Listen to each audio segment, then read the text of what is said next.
वही खुदा सर्वोपरि है, खुदा सर्वोपरि है, अल्लाह सर्वोपरि है, राम सर्वोपरि है, मोहम्मद सर्वोपरि है, ईसा मसीह सर्वोपरि है। ये वही भारतवर्ष है जहां पर अशफाकुल्लाह खां जैसा वो पराक्रमी क्रांतिकारी हुआ जो शाहजहांपुर सेंट्रल जेल में वो जिनको फांसी दी गई मादर वतन की रक्षा के लिए अशफाकुल्लाह और फांसी के तख्ते को चूम लिए, हंसते हंसते उन्होंने अपने को कुर्बान कर दिया। ये वही भारतवर्ष है जहां पर वीर अब्दुल हमीद जैसे वो पराक्रमी हुए जिन्होंने अजय पैटर्न टैंक को अपने हथगोलों से तोड़ करके और परम वीर गति को प्राप्त हुए और उनको मरणोपरांत और परम वीर चक्र से नवाजा गया। गाजीपुर में दुल्लापुर एक स्टेशन है, वहां पर वो बहुत एरिया में घेर कर वहां पर संगमरमर पर उनका पूरा कीर्तिमान वो लिखा गया है और वो पर अंकित कोई देख सकता है। ये वही भारतवर्ष है जहां पर रसखान मानुष हो तो वही रसखान बसो बस गोकुल गांव की गवार। और ये वही जहां पर रसखान ने अपने कृष्ण भक्ति का परचम लहराया। ये वही भारतवर्ष है जहां पर रहीम के दोहे आज भी वो गाए जाते हैं और रहीम के दोहों को आज भी लोग गुनगुनाते हैं। और कितनी बड़ी बात कही रहीमन रहिला की भली जो परसे मन लाई और परसत मन मैला करे सो मैदा जर जाए। रहीम दाजी ने कहा कि वो उनका नाम था अब्दुल रहीम खान खाना, तो उन्होंने कहा कि हम प्यार से वो अगर किसी को रहीला मैंने कहा तो अगर रोटी भी देते हैं तो वो उसके लिए बहुत अच्छा है और वो बहुत ही सराहनीय है। और अगर हम किसी को दुर्भावना से ग्रसित होकर के और मालपुआ और मैदा ही उसके सेवा में देते हैं तो सो मैदा जल जाए। रहीमन रहिला की भली जो परसे मन लाए और परसत मन मैला करे सो मैदा जल जाए। ये रहीम के तमाम वो दोहों को आज भी भारतवर्ष के जनमानस में ये गुनगुनाया जाता है। रहीम के वो रहीम के दोहे, कबीर के दोहे, कबीर ने कितनी बढ़िया बात कही। वो ये भी क्या नहीं कहा, साच बराबर तप नहीं, झूठ बराबर पाप, जाके हृदय साच है ताके हृदय आप। मतलब हम झूठ का सहारा ना ले क्योंकि उससे बड़ा कोई पाप ही नहीं है, और हम सत्य का सहारा ले क्योंकि सत्य धर्म का दूसरा नाम है।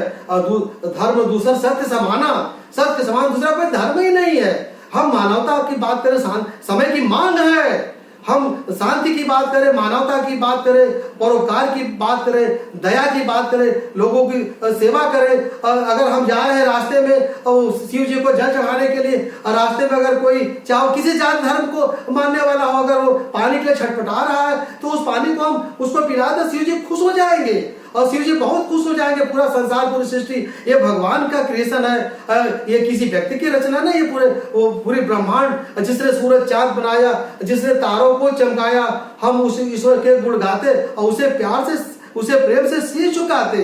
दुनिया में प्रेम सर्वोपरि है, प्यार सर्वोपरि है, मानवता सर्वोपरि है।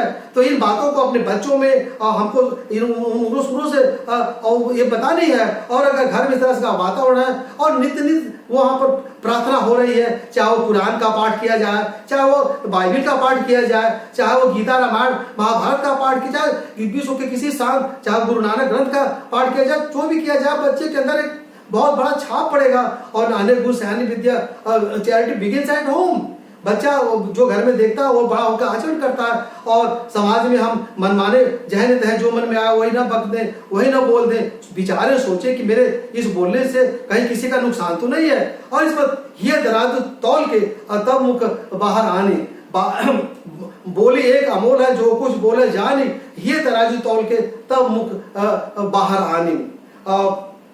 आपों को शीतल करे और औरों शीतल होए, बानी ऐसी बोलिए अब मन का आपा खोए, बानी ऐसी बोलिए मन का आपा खोए, आपों को शीतल करे और औरों को शीतल करे, आपों शीतल होए। हम कटु वचन क्यों बोले, हम प्यार की भाषा को क्यों नहीं समझते हैं। जो दार्शनिकों ऋषियों ने सबने इसका गुणगान किया। भगवान चाहे जिस रूप में आए, महात्मा बुद्ध के रूप में आए, राम के रूप में आए, कृष्ण के रूप में आए, अल्लाह के रूप में आए, खुदा के रूप में आए, ईसा मसीह के जिस रूप में आए, सबने प्यार का संदेश दुनिया को दिया है।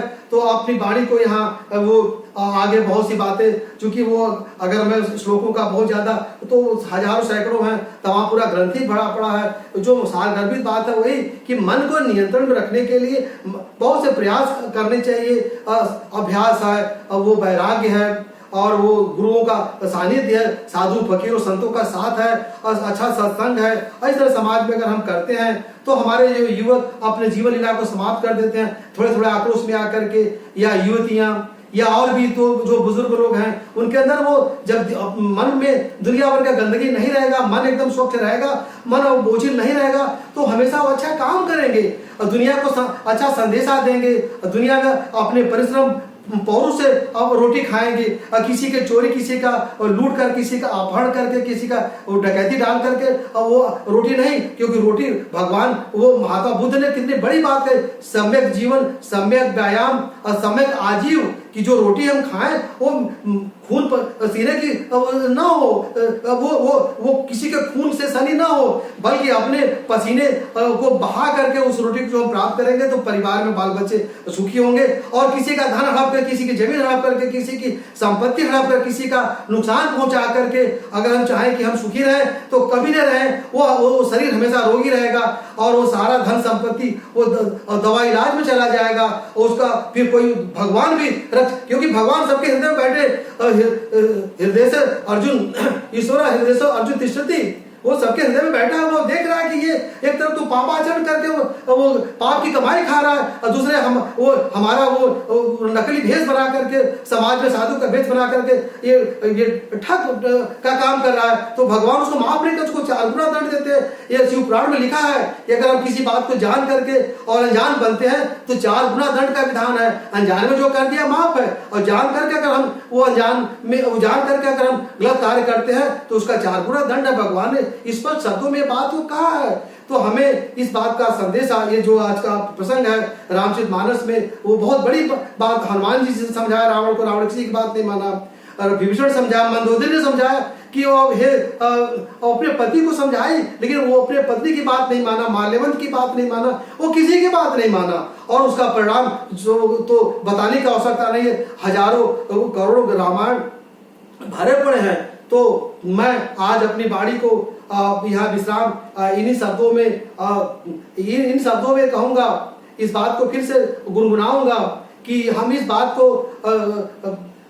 समझें कि आपसी सील से समझा न सकना, आपसी व्यवहार और दौड़ना रह उठा उन्माद की तलवार। तो उन्माद की तलवार लेकर के और मनमाना आचरण करके हम समाज में, समाज परिवार, समाज, देश और संसार को वो विकृत न करें। हम यह शांति सद्भाव सत्यम शिवम सुंदरम की परिकल्पना को जगत में साकार होने दें। हमारे देश के युवकों में, युवतियों में, तरुण तड़ियों में इतनी अपूर्व ऊर्जा है कि अगर उनके ऊर्जा का सही दिशा में संचालन किया जाए, उनको सही मार्गदर्शन दिया जाए, तो वो अपने शक्ति को नियंत्रित करके वो संसार में वो सारे संसार की गरीबी को दूर कर सकते हैं, और संसार में सत्यम सुंदरम का पताका फहरा सकते हैं और खुशहाली ला सकते हैं। अपने जीवन को धन्य बनाते हुए सारे संसार को वो धन्य कर सकते हैं। और किसी कवि की जो लाइन है, इस बात को हम फिर से यह गुनगुना देते हैं कि औरों को हंसते देखो, औरों को हंसते देखो, मन हंसो और सुख पाओ, अपने सुख को विस्तृत कर जग को सुखी बनाओ। जय भारत माता, जय हिंद।